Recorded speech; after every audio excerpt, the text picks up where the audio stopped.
Hello everybody, my name is Rituro, and I am at the head of the Create Club that we call Donors United. Today our featured match is the first of two featured matches back-to-back.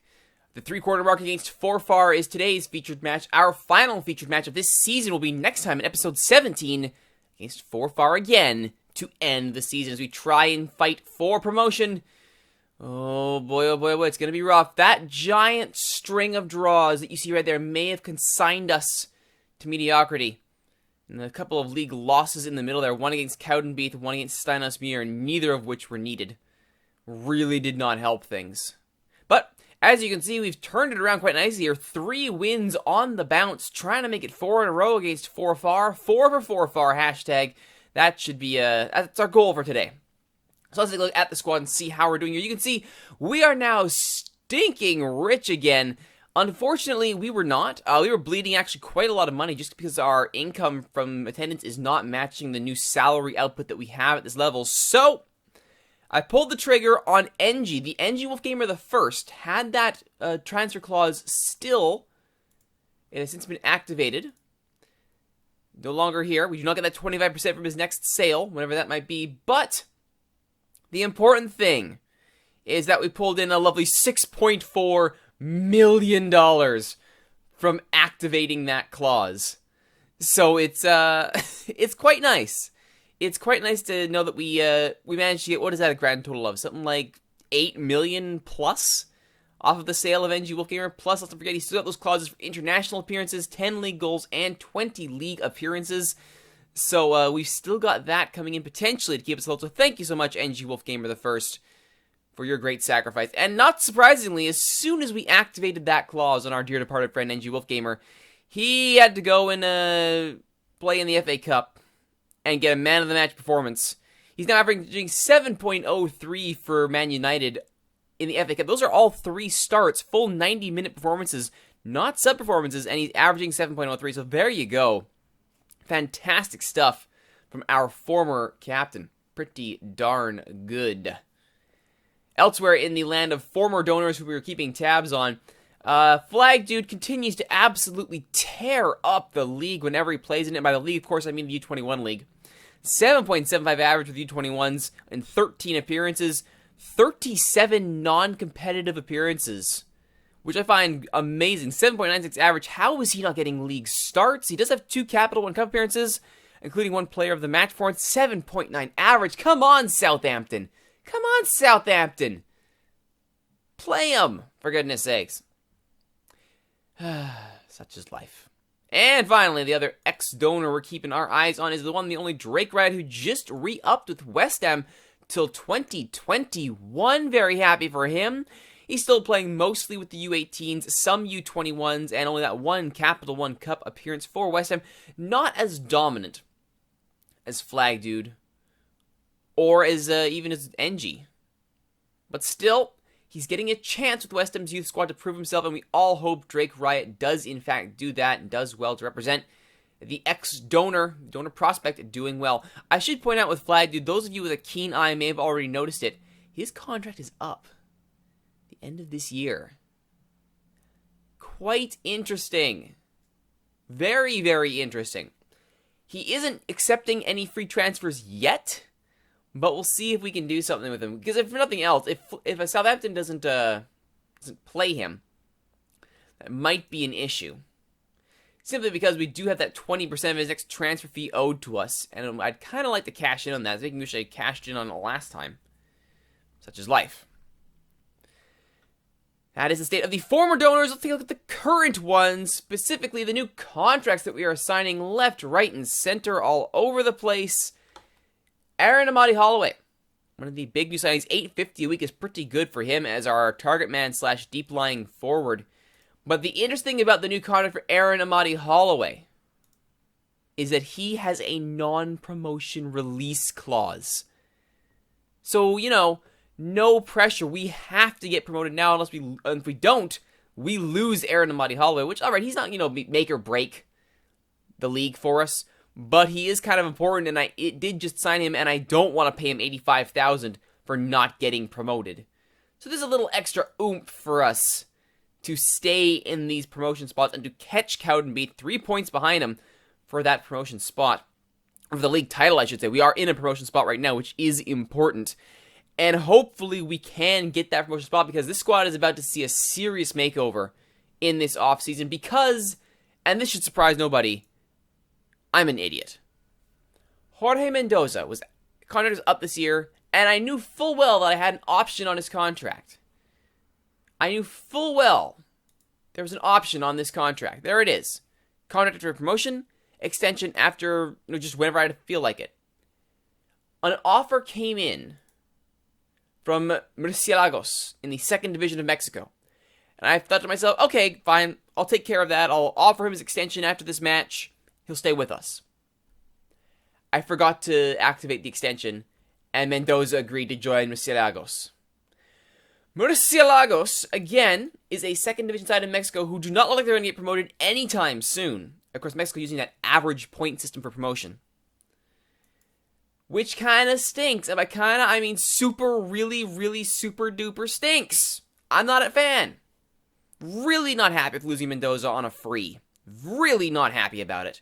Mostly because I'm not happy with myself for screwing up something as simple as a contract extension, but just horrible to lose Mendoza. Maybe we can sneak him back. I debated using the old in-game editor to just manually move him over. I'm like, no, I can't be that cheesy. It's one thing to edit new gens to make them match, to make them usable for our donors, but to go ahead and start monkeying with people on and off rosters, what little integrity is left with this save file is lost if I do that. So, unfortunately, we lose Mendoza. We bring in a youngster named Craig Halkett in a free to replace him in the offseason. We'll also be getting rid of people like Adam Hodge and Ahmed Saeed Ahmed as well. So he's basically a depth option for the future. Projects to be quite nice for us. Could be a good pickup. But who we do have right now who is a good pickup is Lewis Martin, a 21-year-old who we picked up on a not insignificant amount of money during the last transfer window. Coming off of League One winning Dunfermline. And, I mean, look at those physicals. Fantastic stuff. He's, again, only a limited defender. But he's training as a center, and I mean, he projects to be a pretty solid one as well. So that's good. He will be a one-for-one swap for Mendoza. We will lose the ball-playing defender option out of Mendoza, which I'm not happy about. But we do still have Mark Daly, which is good. So at least we got that half of from the backline partnership. And we do have Toshny, Chalmers, Willy Bonen, Sean Rutherford. We should still be good for another season. It's after that where I start to have questions. Been fending off offers from Snorlax in the transfer window, Toshny. NG Wolfgamer II has been absolutely, they've done everything but throw their academies at me. The offers that I've been turning down for NG II have been absolutely scary. The offers here, let's take a quick look at these offers here. 1.7 million from Southampton, flat. 1.9 million flat from Everton. 2.5 million in a structured deal from Norwich. 550 up front, another 525 over 12 months, 350 after league appearances, 71,000 per appearance, up to 10, so upwards of 710,000 there. 350,000 for international experience, 40% of the profit from the next sale, and a friendly. Norwich threw everything at us. And I said no, because I am keeping NG II. I'm not making that mistake a second time. He wasn't happy. I don't care. One other bit of squad news here. Eamon Brophy, who's been struggling to score goals, he went on a large goalless streak. He's finally scored a goal, and then instantly breaks his ribs in training the next day, and is now out. That's what I want to see. Someone's finally score and then break their ribs. Fantastic work, Eamon Brophy. Ugh. Well, at least we still got him. At least we still got Ashley Grant. We still got Thomas Riley. We still got Aaron Amadi Holloway. And Gordon Marshall's been seeing time off the bench. The youngster, 17-year-old, out of the academy. Arguably the best academy, unmodified academy prospect we've had in this save file. So very happy to see someone good come out. Hoping he can hit his potential. He's currently a target man. I'm wondering if we can get him also as an advanced forward. Maybe to back up Grattan. But so far, no joy there. But we got time. We got time. Speaking of Grattan, Ashley Grattan is still doing Ashley Grattan things, which is good. If you need somebody to score and bust you out of a slump, Ashley Grattan is the man to do that. because his 34-minute hat trick against Aarrrrrrgghhhhh was the stuff of legends. 9.5, 3 goals in 34 minutes in an absolute stomping 3-1. Very nice stuff. They did score one to make it interesting, but it's all Ashley Grattan all the time. 38 minutes was the final time the goal was scored, and the rest was just Aarrrrrrgghhhhh going, what the heck are we doing? Donors making a very good showing in front of the Cascade Park faithful. One other goal machine I'd like to point out on this squad is not just Ashley Grattan, but Stinsmaster has another goal. His 24th minute strike in an 8.7 midfield bossing performance against East Fife was good enough for the win. Ashley Grattan with 2 more, 3 more. And, Ashley is just scoring goals for fun, which is good because we need him to. Should point out our dear friend here, Stinsmaster, currently sitting on 4 goals and 3 assists in the season. So is this Stinsmaster goal machine? Is this what we can expect now from Stins? Because he's not just bossing the midfield. 7.47 is his average for this season in 18 appearances, which is phenomenal for Stins as he rockets towards his potential. In fact, if we look at League One, if we go to the stats overview, this is going to blow your mind, everybody. Chalmers has one of the best average ratings in the competition at 7.42. Not far behind him is Stinsmaster. Grattan, of course, 49 times offside. That's not a shocker at all because he plays so far forward. Chalmers and Ostum are currently sitting atop the Player of the Match awards. Chalmers actually leading with 5. He's got a good shout-out Player of the Year, you have to think. Ostum currently sitting at 7.36. Pretty good. Where the heck is Stins? Stinsmaster, where's your average, please? 7.37. So he's not far off the pace, but you gotta think, that's something to definitely be proud of for our dear friend Stinsmaster. He and NG are basically the 1-2 locks to start in the midfield going forward, which is fantastic. Very happy about that. I should put out here, Lewis Martin is 1-for-1, who we got to replace Mendoza.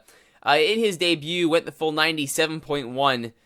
Pretty high about that, though he did get a yellow in the process. Still, can't complain. He debuted versus Aarrrrrrgghhhhh, and we all know what that means. Match against Aarrrrrrgghhhhh is pretty much a win, and indeed it was here. 1-0 win, thank you very much. Should have been more. It is Aarrrrrrgghhhhh after all. But, a win's a win, thank you very much. One final note here. I did pick up my 10th Man of the Match award, or Manager of the Month award, I should say, unlocking the achievement as the January Manager of the Month in Ladbrokes League 1. Very happy about that. Head coach of the month. There we are. 100%. 3 wins in a row. On the flip side, and this just made me so happy, Aloha, they fired their head coach. That makes me so happy after all the grief that we have suffered from this side. Knowing that their head coach has been sacked made me very, very happy. Very happy indeed. Alright, enough of that. Let's get to our featured match against Forfar.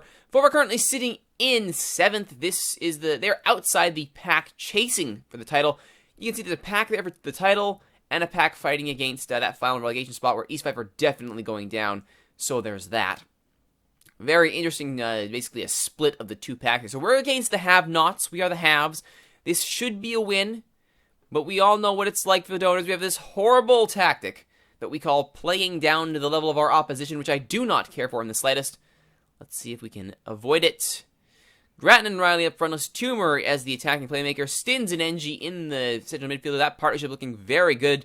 We've moved NG from a deep line playmaker to attacking central midfielder, and that seems to have helped.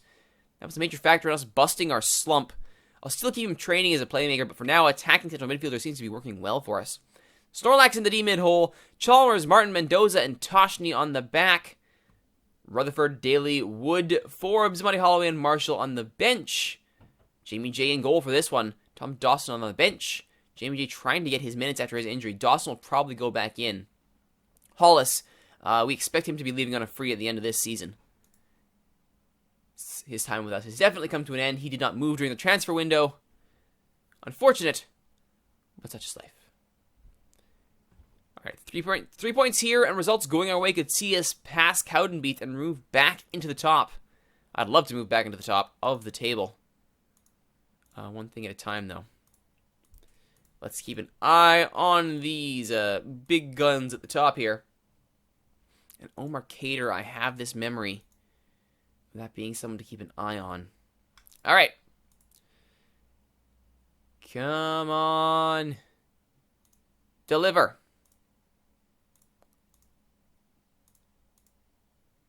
All right, they're buying it. They're buying it. That's good.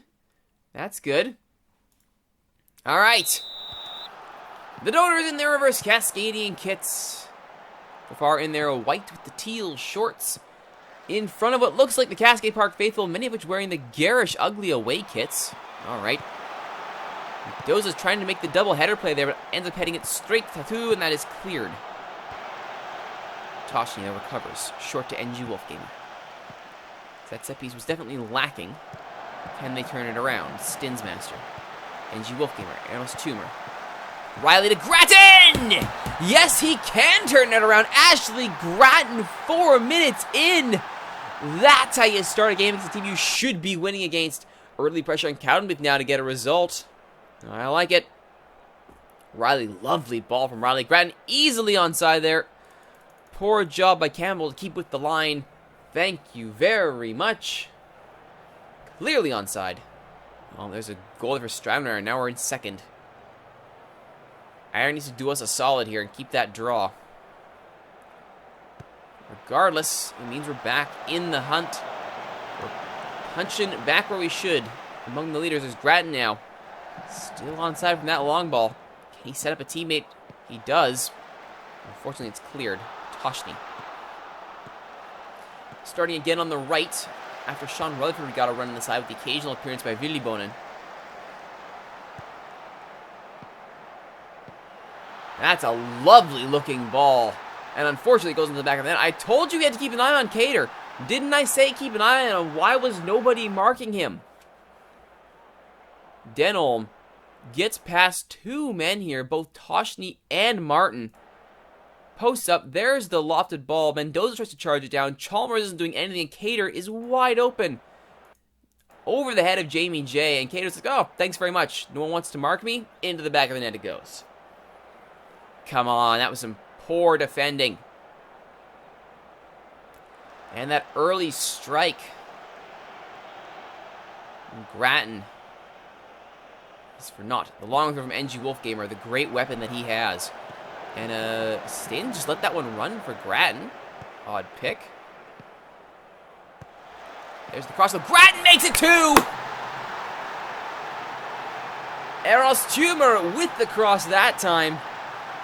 I tell you, when Grattan decides he wants to score goals, good things happen, and this is a lovely ball from Tumor. Grattan all alone in the center. First time volley far post, side foots it past the keeper. Keeper perhaps could have done and maybe should have done better there. But it doesn't matter. 2-1 for the donors. As we move into the half, all level. It dawns on me that I don't think I changed it away from highlight there. That's why it's going so quickly. Back to extended highlights. No wonder things aren't going well. I know you're capable of even better. And they believe it. And that's good.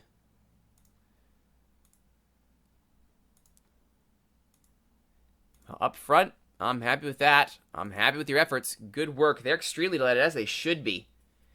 No substitutions to make in the half. We're on a nice light schedule at the moment, so no need to sub anybody off. Chalmers underperforming, though. The non-marking of Omar Cater probably had something to do with it. Donors kick off in the second half.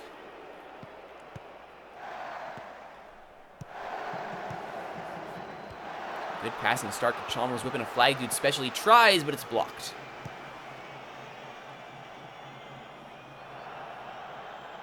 Jamie J falls on it rather dramatically, but it all counts in the end. There's the long throw from NG Wolfgamer.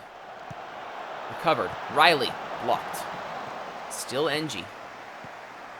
As many of the donors are still forward for this set piece. Given away. And it's only Snorlax back defending against Langton who can only pump it forward. The donors recover.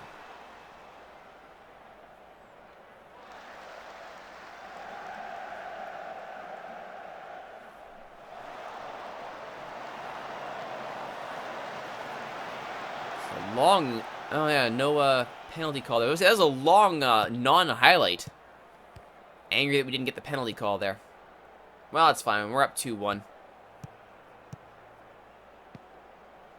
There we go. It's a better closing down of Cater. That's it. That's better. Dryden with the cross. Cleared by Mendoza. Denholm on the follow-up. O'Brien saved by Jamie J. I should point out here on the instructions, we've actually been changing from exploit the middle to exploit the left, because why wouldn't I exploit the side with the... Oh, slight injury there for Mendoza. Let's just fix that, shall we? Mark Daly, please come on and sub for your partner.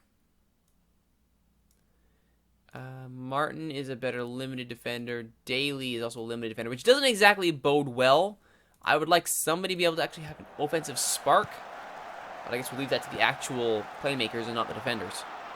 Meanwhile, good blocking here on the set piece by the Donors as Martin charges forward. There's the long ball. Grattan's not even close to run onto that, though. And so the chance. And Daly on, Mendoza off. Kenny Watson on there for Scott McMahon. Should I be worried? I should be worried about this, though. Connor Langton on for Sean McElroy. So, lucky pause there by me. Alright, let's keep an eye on him as such.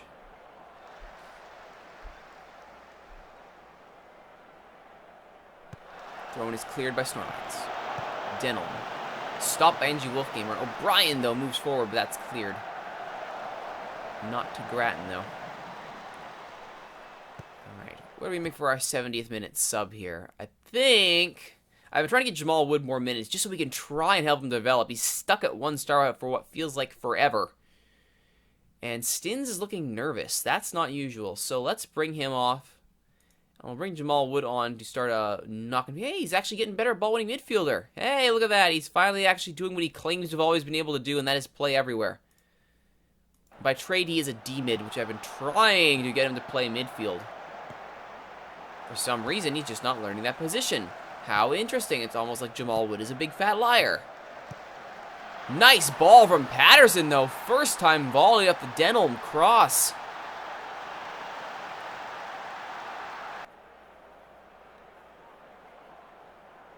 Toshing's out to close him down. The cross still gets through. And peeling away from his man is Patterson. It's a nice ball, though. Daly should have done better. Maybe perhaps get in front of it. But regardless, a nice-looking ball, and we're all level at 2. Cowden with the Steinmeier are currently leading their matches. That's not good. Alright, I think based on that, we got to bring on some help to try and see this game out with a win. Which means we're going to push Oztumar back for Angie, who looks gassed. We're going to put Riley back there. Into that playmaking role. Bring on Aaron Amadi Holloway. He of the big fat contract with the poison pill in it. And we're going to go fluid, and we're going to attack. Alright, I'm looking for you to make the difference. Get it done. Get it done, Amadi Holloway. And then Jamal Wood goes and gets himself a card. Oh, just a lecture. Alright, good. Toshing heads that down. It's Tumor to Riley. Wood. Out wide to Chalmers. That's where the ball should be going. Flag dude special! Oh, Riley puts it wide. That was the ball. It had the tying goal written all over it. And Riley smacked it wide. 2-2 it ends. Unfortunate, but 2 good goals must be said from Forfar to find the equalizer. Suspect defending on the flanks. Twitch chat asking, what did Villibonen do to not make it into the 18? Well, clearly, I should have played Villy or Sean Rutherford here, because Toshny, not a good day at the office. Unacceptable. We got the point, which is good. We stay level. The Steinmeier's win over Ayer means we move past them into 3rd on goal differential. Still 3 points back of Steinmeier, though. And now 5 points back of Cowdenbeath, who get their win over Steinasmere, who fall back out of the playoff spots. We need to do better. And indeed we must. Next time on Donors United, we will finish this season against Forfar. It's real simple. Can we get promotion? and try and save the day. My hope is that somehow, if we get promotion, that automatic extension of Mendoza's will kick in and eliminate him moving to Murciélagos. Because that would be hilarious. I don't know if that'll happen, but it would be great. Anyway, NG is set. We're paying increase to 400 a week. Well, duh, he's worth it. Of course he's worth it. And now all we have to do is climb that ladder, get into first, win the league, move up to the championship. Though, heck, I would even at this point accept a playoff spot and then try and fight our way up to the championship from there. But that'll be next time. My name's Rituro. Thank you for watching, everybody. If you like what you've seen, please don't forget to like, comment, subscribe, share, favorite. Tell all your friends about these videos on YouTube, and don't forget to join us in Twitch chat, twitch.tv/Rituro. It's where all of these episodes are recorded live, where Twitch chat is accusing Grattan of being on steroids and that Lance Armstrong is his BFF. Oh, I don't know about that. I do know, though, if you want to become the next Ashley Grattan, join us in Twitch chat, click the link of the broken joystick, and make a donation. A minimum donation of $5 will get you onto Donors United. Hope to see you there, everybody. My name's Rituro. Thank you for watching, and we will see you next time.